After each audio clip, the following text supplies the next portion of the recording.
We're now in the goods yards at Tamnay station. The bridge that Wellstead and his team attempted to destroy, unsuccessfully as it turned out, was behind and to the right of the building in the distance. However, on that night, Arp and his mate Ken Sturmey left Wellstead at the bridge and made their way to this railway yard. They came down this embankment, which had carried an old light railway track, and set to work attaching explosives to the turntable and put in Lewis bombs primed with 1 hour delay fuses into the string of goods wagons, as Wellstead says in his book. On the road back, on a nice desolate stretch of track, we pulled off underneath the trees to listen. The hour was almost up. The boys began to smoke. Flash, flick, flick, flick, flash. Then from the distance the crash and rumble of explosions. We counted them, guessing the significance of each alternate flash and bang. For of one there could be no doubt. It was 5 minutes overdue by my watch, but when it came it lit the whole sky. With a roar of its explosion the ground seemed to tremble. "Well, there's the bridge. I wonder what damage it has done," asked Warren. I wondered too. Not all actions were planned. We are in the village of Morvan, where the locals, like almost all the people in this area, were strong Maquis supporters. A group of SAS men were coming up the road into Oro with the intentions of taking their jeep for repair to the local garage.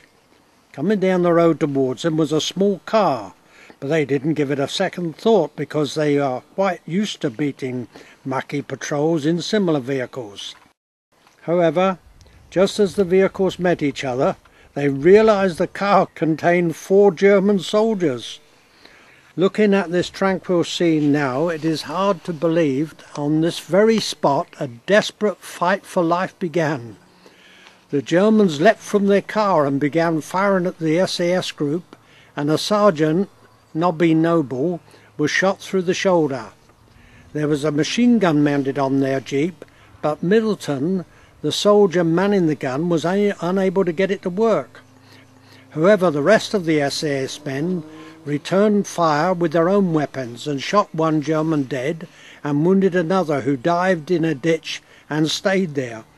A bullet from the Germans pierced a fuel tank in their jeep and set it on fire.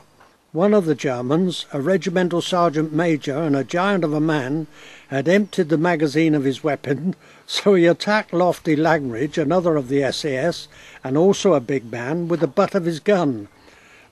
Unfortunately, our machine gunner got his machine gun working and put a burst into the poor old sergeant major, and that ended the fight. The fight was over, but there was a lot of debris strewn here, broken glass from the windscreen of the cars and so forth, and we had one man that the sergeant major had put a burst of submachine gun bullets into his ankle. They dragged him aboard the jeep, and the rest of them fortunately were quite unharmed, and they got in and they quickly got away because they didn't know how many Germans there were in the vicinity. The German who had dived into the ditch had been forgotten by the SAS in their haste to get away from Oro before the German reinforcements arrived. Hans, as he was called, had an interesting sequel to this fight.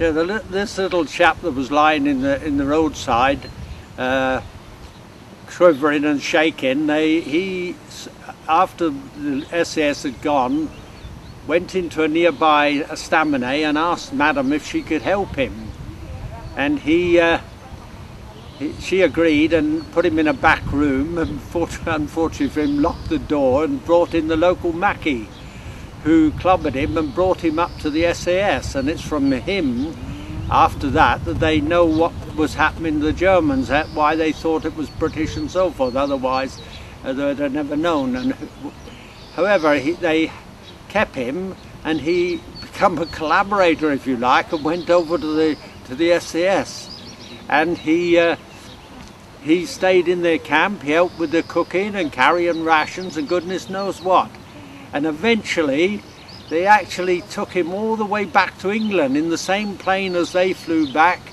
They were going up to Fairford camp where they'd come from, but they had to hand him over, and I suppose he ended the war in a prisoner of war camp. Although Arp and his comrades were in a position where the Germans might discover them at any time, they still managed to have a drink now and then in some of the estaminets in the area, and Wellsted in his book mentions 4 or 5 of these estaminets, and we were able to discover 2 of them. With a little help from this lady, we were able to identify the estaminet at Oro. It is now a private house, but this photograph shows Ken Sturmey, that's Arp's mate, on the left, with the proprietress, a Maquis fighter and a local farmer. Another lady in Verdun confirmed that this house has been the local estaminet during the war, and for many years afterwards. It was run by Madame Lamoureux, whom Wellsted records as having provided him and his men with strong white wine in her cellars and a supper of omelette and cheese. Although the SAS had some basic equipment for treating their casualties, with the help of a Maquis sympathising aristocrat, who they were able to establish a hospital with excellent facilities at Chateau Vermont. Although we were here in April, we found the chateau in heavy snow. Well, it is a bit different than our filming yesterday and the other places we've been. We've come back to winter here. So we're at Vermont, and we have come just outside where the Chateau Vermont is situated. And this chateau was being used as a Maquis hospital, and there was SAS chaps in here. I think Chalky White done a stint in here at the time. But the Germans, the Maquis had picked up the wheeze that the Germans had decided they were going to investigate what the chateau was being used for. But fortunately we were able to evacuate all the wounded, both Maquis and the SA chaps, into the woods behind. And just before the Germans arrived, and it was fortunate because the devils went in and burnt the place to the ground, destroyed it, and it's all been rebuilt since the war.